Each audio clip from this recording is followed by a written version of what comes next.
pursue God's will. After explaining After explaining how to discern truth from lies, Jesus says something probably made the people listening red hot. He brings up one of their favorite leaders from the past, Moses, and points out how they didn't even listen to him. This would be similar to bringing up Martin Luther King in the middle of racial tension last year.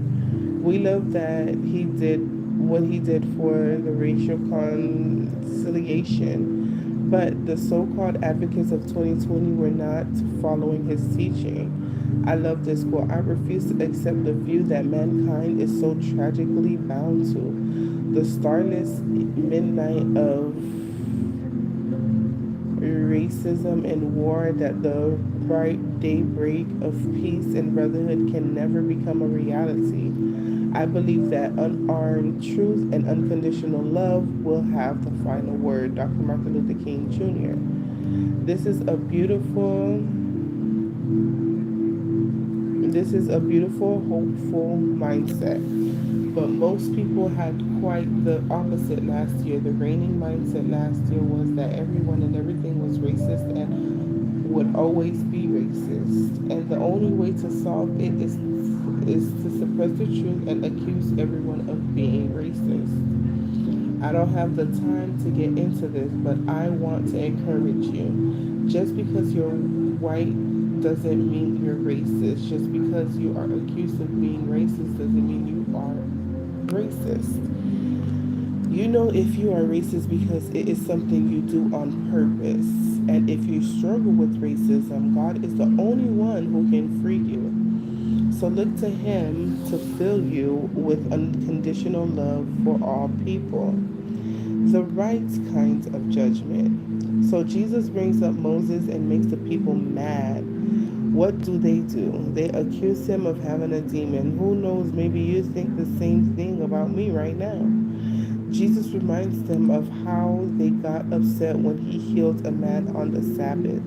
Then he points out how they would do circumcision on the Sabbath all the time. How could it be wrong to heal someone on the Sabbath and not wrong to perform surgery on Sabbath?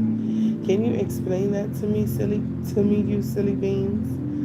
Jesus was good at this kind of stuff. He could get you in a pickle in no time. Although I'm sure it was fun, he didn't do this for fun.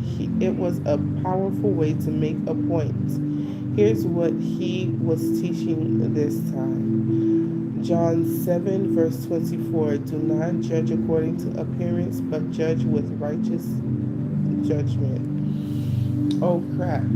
Now we are in a pickle. Doesn't the Bible say not to judge?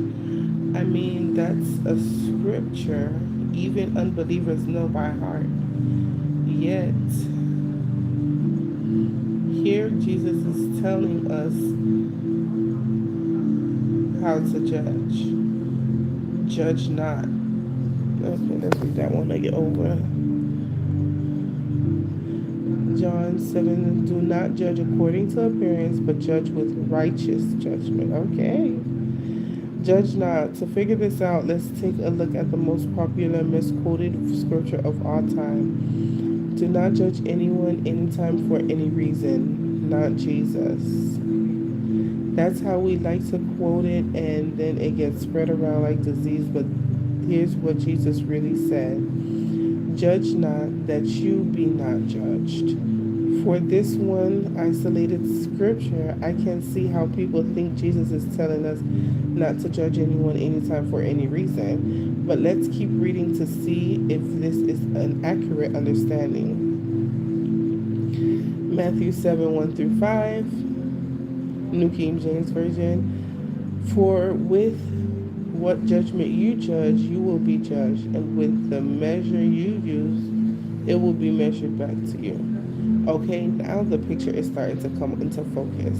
If I do decide to judge someone else, I better be prepared to receive the same kind of judgment in return. Let's keep reading because Jesus uses an example to help us understand. Matthew 7, 1 through 5.